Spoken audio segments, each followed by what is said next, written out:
Sud Radio. Les Français parlent au français.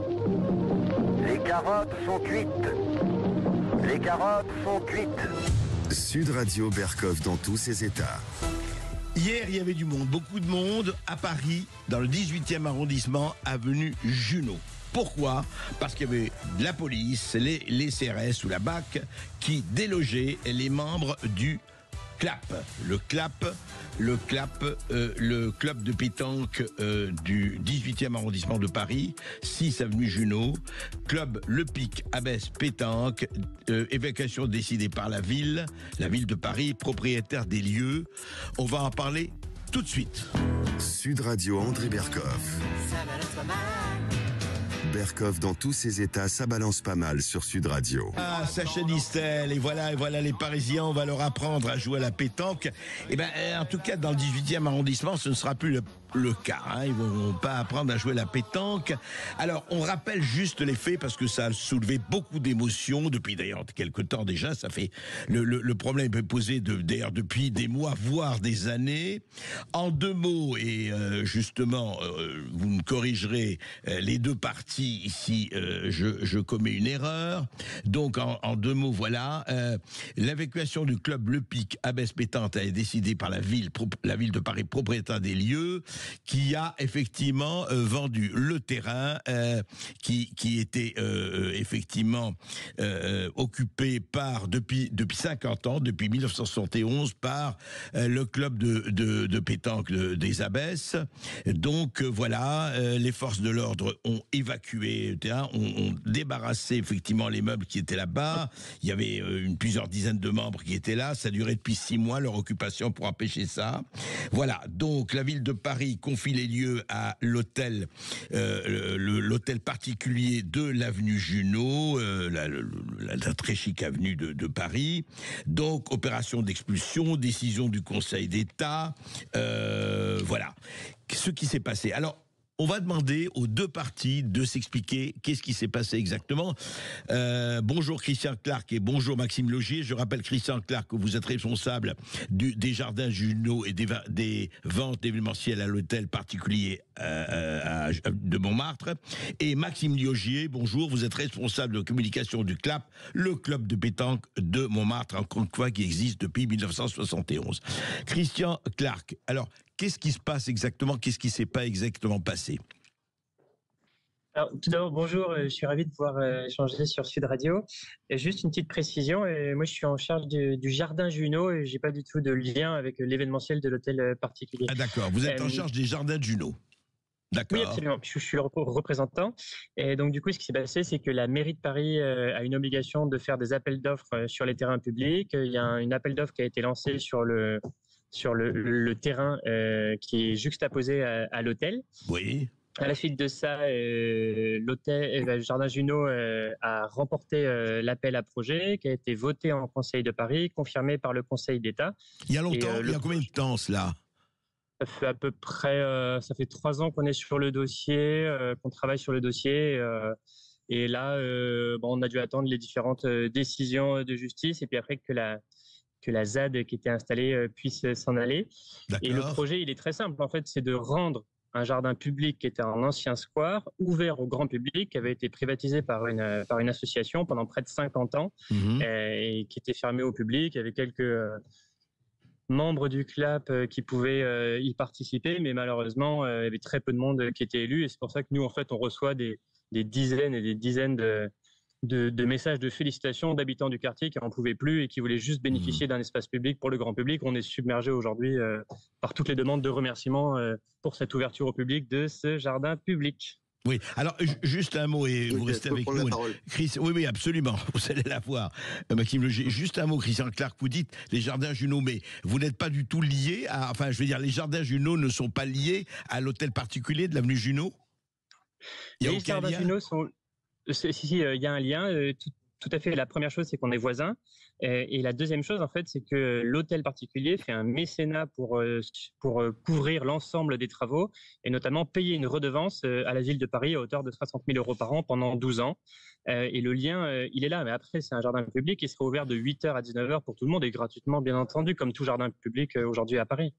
Et d'ailleurs, on peut retrouver des modèles un peu similaires. Quand vous allez au jardin du Luxembourg, il y a des concessions qui sont faites à des D'accord. Oui, c'est l'hôtel particulier paiera une taxe de 60 000 € à la ville de Paris. Et si j'ai bien compris, le terrain sera ouvert au public, enfin le lieu, pendant la journée, c'est ça, de 7h à 19h, c'est ça? De 8h à 19h, oui. De 8h à 19h.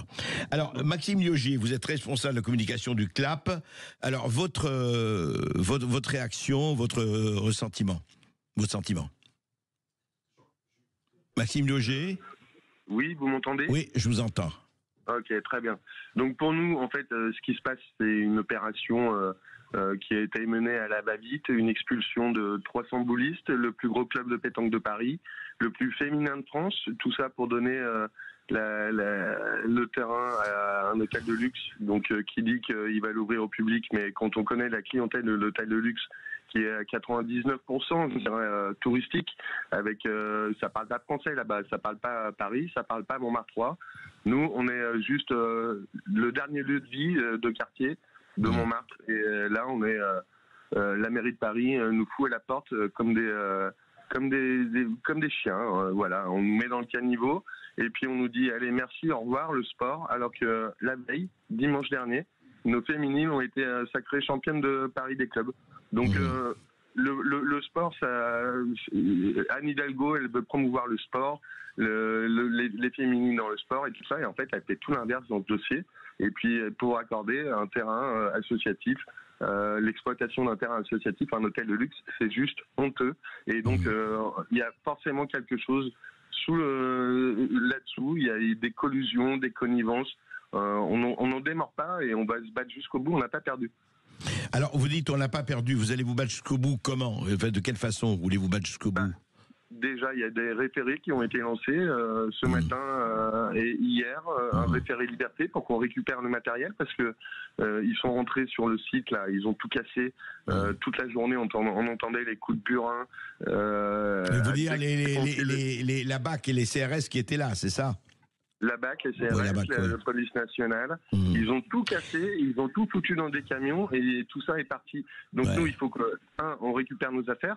2, il faut que la mairie, comme elle s'y était engagée et qu'elle ne l'a toujours pas fait, nous trouve un terrain pour qu'on puisse jouer aux boules et qu'on puisse s'entraîner. On a un club de sport, c'est pas juste une association, non. Et puis, en fait, il faut qu'on respecte le maquis de Montmartre aussi. Le maquis de Montmartre, c'est un site classé. Et là, ce qui est en train de se passer, c'est la destruction d'un site classé. Et l'État, pour l'instant, ne bouge pas. On espère qu'il va se bouger très vite. Juste une question avant, et je voudrais redonner la parole aussi à Christian Clark. Enfin, il faut en parler. Dites-moi, pourquoi ça fait 50 ans, je crois, que vous existez depuis 71. Enfin, le CLAP existe depuis 1971, si je ne m'abuse. C'est bien ça? Oui, le CLAP est dans les lieux depuis 1972, exactement. D'accord. Et n'a jamais signé de convention parce que la mairie ne nous en a jamais demandé. Mais est-ce que vous avez essayé, ça fait 50 ans, de signer, de voir un peu un accord avec la mairie de Paris? Est-ce qu'il y a eu des tentatives? En 2017, il y a une directive européenne qui oblige les occupants d'un espace public à signer une convention. Donc nous, on est allé voir la mairie et on a demandé à signer une convention. La mairie nous a dit non, il n'y a pas besoin, laissons couler. Sauf qu'en fait, ils ont lancé la procédure qui est plus qu'opaque en fait. C'est pour donner le lauréat, il était désigné dès le début et ils ont fait un appel à manifestation d'intérêt concurrent qui n'avait rien de concurrent. Ils ont donné la cerise sur le gâteau à l'hôtel particulier. Merci, au revoir, et tout ça, on verra ça en justice. Alors Christian Clark, justement, quand Maxime Liogier dit que il faut respecter le maquis de Montmartre, est-ce que vous avez l'impression que le maquis de Montmartre, il n'est pas, enfin, je veux dire, est-ce qu'il sera respecté et de quelle façon? Qu'est-ce que vous répondez à Maxime Liogier? Bien entendu que le maquis de Montmartre sera respecté, et encore plus que ça, c'est-à-dire mise en valeur. Aujourd'hui, il y avait une demande de la mairie de Paris de revégétaliser l'endroit, c'est-à-dire d'enlever des tonnes et des tonnes de gravats et de terre qui vont être revégétalisés par des espèces endémiques, des mares. dans l'esprit du maquis de Montmartre. Et donc ça, il y a aucun problème par rapport à ça, et ça va même embellir le lieu. Donc moi je vois pas de problématique. Et ensuite sur la décision, donc il y a eu cet appel à manifestation d'intérêt, ensuite qui a été voté en Conseil de Paris, donc de manière démocratique, et ensuite confirmé par le Conseil d'État. Donc moi je vois pas très bien ce que le décret Pardon, oui, Maxime Loger. n'a pas été. La convention n'a pas été votée, confirmée par le Conseil d'État. Le Conseil d'État, il a juste confirmé que le domaine public, le terrain faisait partie du domaine public, et a expulsé, autorisé la mairie à expulser le CLAP. Mais, le maquis de Montmartre, c'est un décret de classement, donc il date de 91, et le décret de Montmartre, il dit que le terrain doit rester en l'état. Le terrain, c'est quoi? C'est avec le boulodrome, avec la buvette, avec tout ça, ça fait partie du maquis de Montmartre. Là, en fait, on s'attaque au maquis de Montmartre, et on est en train de détruire purement et simplement la mairie de Paris s'assoit sur un décret de classement. Et tout ça pour faire fructifier l'activité commerciale d'un hôtel de luxe. Christian Clark. Oui. Pas du tout. La buvette a été construite de manière illégale, avec des ventes. Il n'y avait pas de licence d'alcool. Il y avait, d'après le président de la République de Montmartre, c'est un détournement de fonds à hauteur de 1 800 000 € qui aurait été réalisé depuis 50 ans. C'est une blague. Le président de la République de Montmartre, on en parle à Alain Coquart.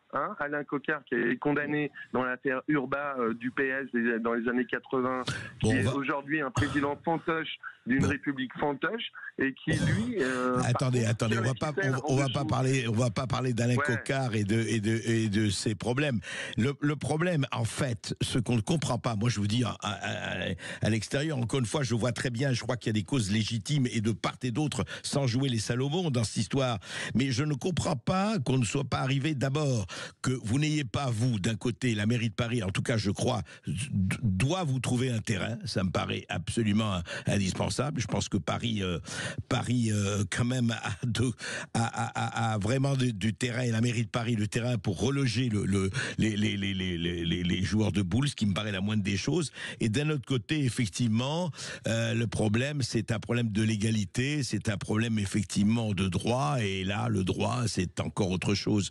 Mais Christian Clark, la chose, quand vous dites que le terrain va être rendu au public, est-ce que le public, par exemple, qui va arriver, est-ce qu'il va payer ou pas? Est-ce qu'il y a un droit d'entrée ou pas?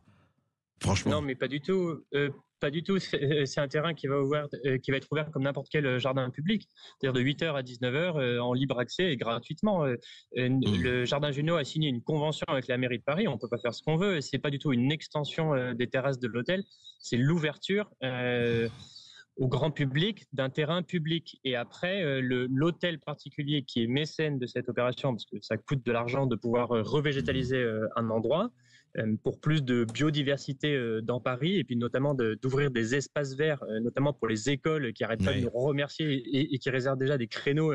On est en liste d'attente, on ne sait plus comment faire. N'importe quoi. Maxime Loger. Nous, on a des conventions avec l'éducation nationale. Les élèves des écoles du 18e arrondissement viennent prendre des cours dans le cadre des activités physiques et sportives.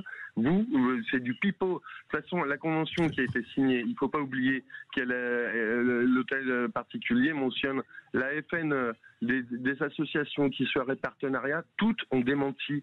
C'est du fake. Tout ça, ça s'appelle du greenwashing. Et le CLAP, lui, il a des conventions qui ont été signées avec l'éducation nationale, avec des associations sportives, avec des associations handicapées. Il faut arrêter de faire quoi? À 19h, qu'est-ce qui se passe? À 19h, les clients d'hôtel particuliers, elles arrivent en talons aiguilles pour venir boire un spritz à 25 €, une coupe de champagne à 35 €. Et les voisins, ils en veulent pas. Les riverains ne veulent pas de ce projet. Écoutez, on va suivre ça de toute façon, mais vous avez déjà des auditeurs qui appellent. Marie. Oui, Francis. nous avons Francis de Nancy qui nous appelle. Bonjour Francis. Oui, bonjour Francis. Oui. Bonjour, alors s'il faut choisir un camp, je choisis le camp des boulistes. Je vais faire un parallèle. J'ai un vieil oncle qui a vu une maison squattée pendant 2 ans et demi squattée, détruite. Il est allé au tribunal, il a gagné, il est retourné au tribunal, il a gagné. Période d'hiver, on peut pas expulser, etc., etc. Et donc on n'a jamais obtenu l'expulsion. Là, on débarque avec des bataillons de fonctionnaires, CRS, BAC, police nationale, etc., pour virer des gens à un club de boules. 2 poids, 2 mesures, n'est-ce pas, André? Oui, mais Francis, on peut dire ça, mais d'un autre côté, il y a la légalité, c'est-à-dire, et on peut discuter sur l'état de droit ou pas, mais c'est-à-dire que en fait, c'est la mairie de Paris qui décide. La mairie de Paris est propriétaire et la mairie de Paris a décidé, ça c'est clair, et elle a décidé d'ailleurs d'envoyer ses policiers et elle a décidé que ce terrain devait être vendu. Elle a accepté d'être vendu. Est-ce que franchement, là, la responsabilité est du côté de la mairie de Paris, là?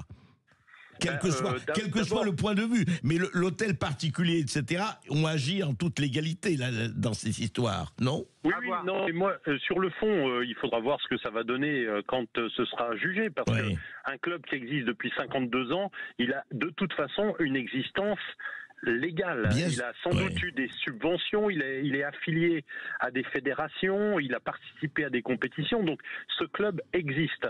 Mais ce que je voulais dire, c'est que là, on est capable. Mon oncle aussi avait gagné au tribunal, mais pourquoi on n'obtient pas l'expulsion d'un bien personnel qui est squatté, abîmé, cassé? Oui, mais ça met beaucoup de temps, tout ça. Ça met beaucoup de temps, effectivement. Oui. Mais c'est vrai. Juste un mot, Christian Clark et Maxime Lioger. Maxime Lioger, aujourd'hui, pour vous voulez continuer le combat, enfin, vous voulez continuer la lutte? Mais évidemment, on va pas laisser passer une telle gabégie, en fait. Les recours sont partis en référé. Il y a les recours sur le fond qui vont être jugés parce que le Conseil d'État, il a juste jugé le fait que la parcelle appartienne au domaine public de la ville de Paris. Mais tous les recours contre la Convention qui ont été déposés par des élus de tous bords, je précise, de droite comme de gauche, ils sont le collectif des riverains, les plus proches voisins de ce qui va devenir un Montmartre-Hollande, ils sont vent debout contre ça. Ils ont déposé des recours. Donc la mairie de Paris, il faudrait qu'elle revienne un peu, qu'elle remette les pieds sur terre et qu'elle se rende compte qu'elle a fait une énorme connerie. Christian Clark. Écoutez, nous, on a juste répondu à un appel à projet pour ouvrir un terrain public au grand public et le revégétaliser. Et derrière, depuis, vous savez qu'on a fait ça, nous, on subit menace de mort sur menace de mort. Là encore, le directeur de l'hôtel a dû partir pour la journée parce qu'il se fait menacer avec sa femme, sa fille. Et on a déposé 10 fois plainte. C'est un enfer pour nous. Vous savez, nous, on veut juste ouvrir un terrain public au grand public et le revégétaliser. Deux positions qui s'affrontent. On va suivre ça. En tout cas, écoutez, vraiment, on espère des deux parties que ça ne se trouve pas dans l'affrontement, parce qu'il y a une légitimité de part et d'autre. C'est une autre légitimité, effectivement. Et encore une fois, je ne le renvoie pas du tout dos à dos, mais franchement, on espère que ça se passera pas, que ça se passera bien, que les boulistes aient effectivement un terrain, c'est tout à fait légitime, et que voilà, et que force reste non pas à la loi, mais que force reste à la justice. Merci à vous deux. Sud Radio, votre attention est notre plus belle récompense. J'adore Sud Radio dans la mesure où, là au moins, on peut s'exprimer en direct et donner notre avis. Sud Radio, parlons vrai.